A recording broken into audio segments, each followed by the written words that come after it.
次嘅變質嘅補選採取3不嘅政策，即係唔參選、唔助選、唔投票，去挫敗呢一出違法違憲嘅鬧劇。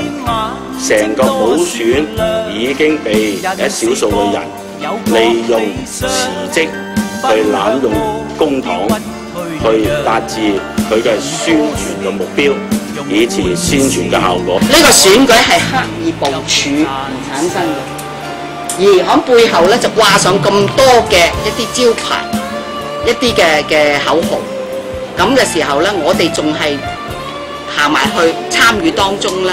咁究竟呢個係咪自由黨應該做嘅咧？就係我哋今日討論。你唔中意嗰個人，應該投嗰個人。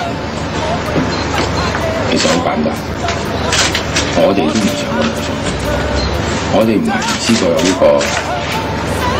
有呢個困難，因為我哋真係好希望香港人作翻個公道。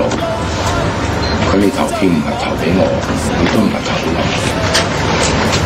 係投翻俾自己嘅良知，指鹿為馬，將呢個唔係公投，你變相公投提高到公投，咁啊呢個嘅我哋叫做文革時代嘅無限上綱。幾千人咧喺度嗌起義啦，呢樣嘢咧，我覺得係發展到一個對香港係一個不利嘅因素。鼓吹公投運動，甚至提出全民起義、解放香港之類聳人聽聞的極端口號。即係解放呢一個嘅術語咧，係呢個嘅社會民主主義或者係馬克思主義係慣常用嘅術語咧，係呢個嘅描述關於任何壓迫、任何剝削，要將呢個壓迫同剝削消除，即係人民被壓迫，咁你咪要從嗰個被壓迫之中解放。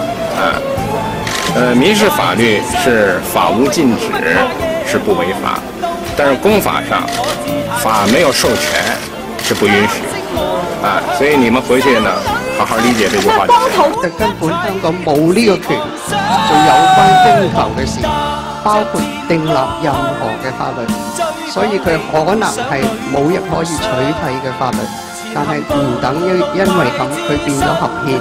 基本法係冇規定公投嘅制度。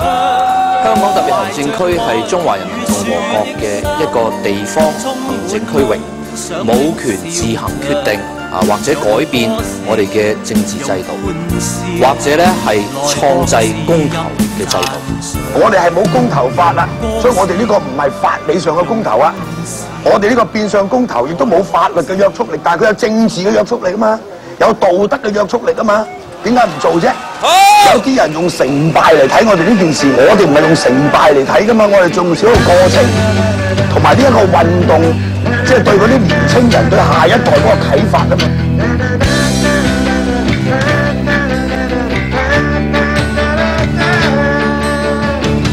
真理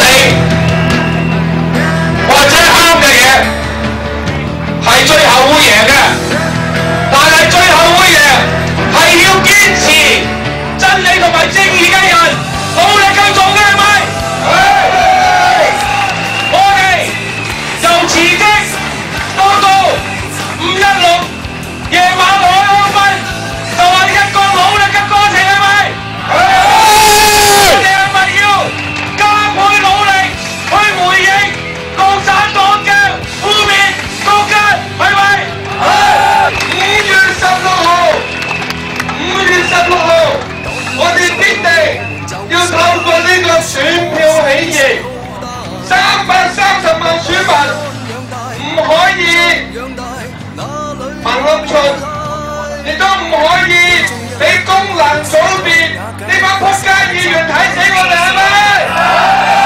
我哋係咩啊？忍無可忍，忍無可忍，忍無可忍，忍無可忍，忍無可忍，忍無可忍。2012三港選，2012三港選，廢除功能組別，廢除功能組別，一路投票，齊投票，齊投票，撐公投，撐公投，撐自己，撐自己。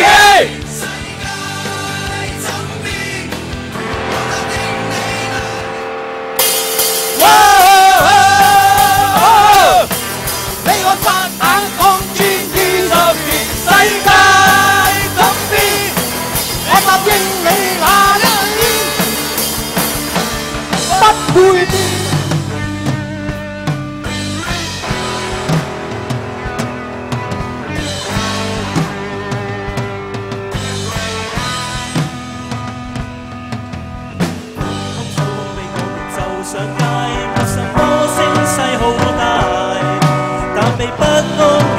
不縮養大，哪裏怕表態？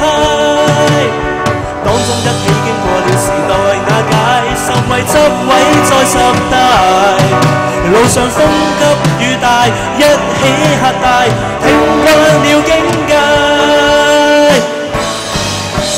應該珍惜的，即使犧牲了，激氣的火花仍然照耀。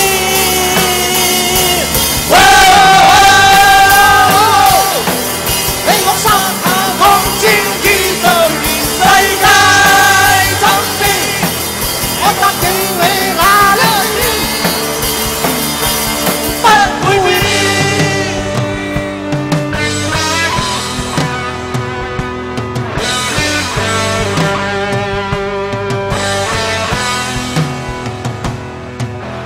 你向窗口敲破了沉默領土，剩下燒焦了味道。現在少點憤怒，多些厚道，偶爾也很騷。不管這種爭拗有型或老土，未做好的繼續做。活着必須革命，心高氣傲，哪裏去不到？他追走得早，他青春不老。灰色的軌跡磨成血路。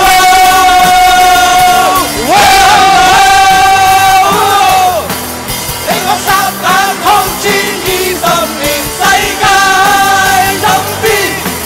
永遠企你那一邊。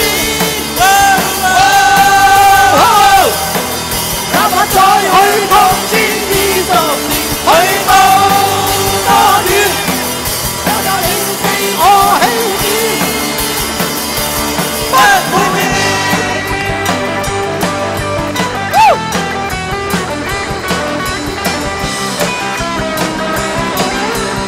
2012雙普選，2012雙普選，廢除功能組別，廢除功能組別。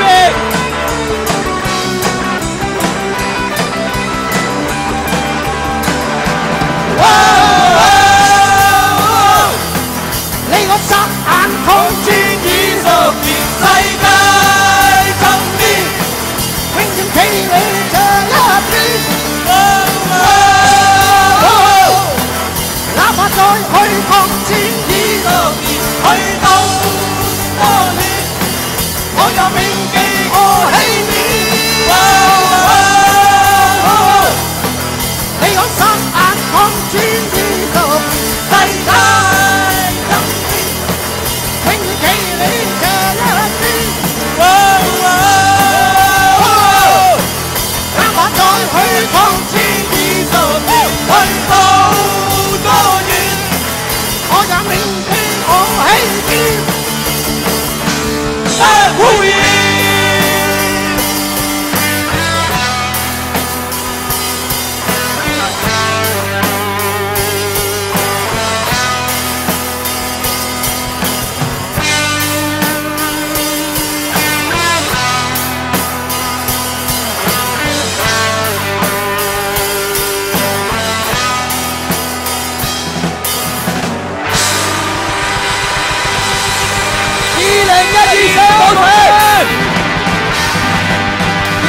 2012雙普選，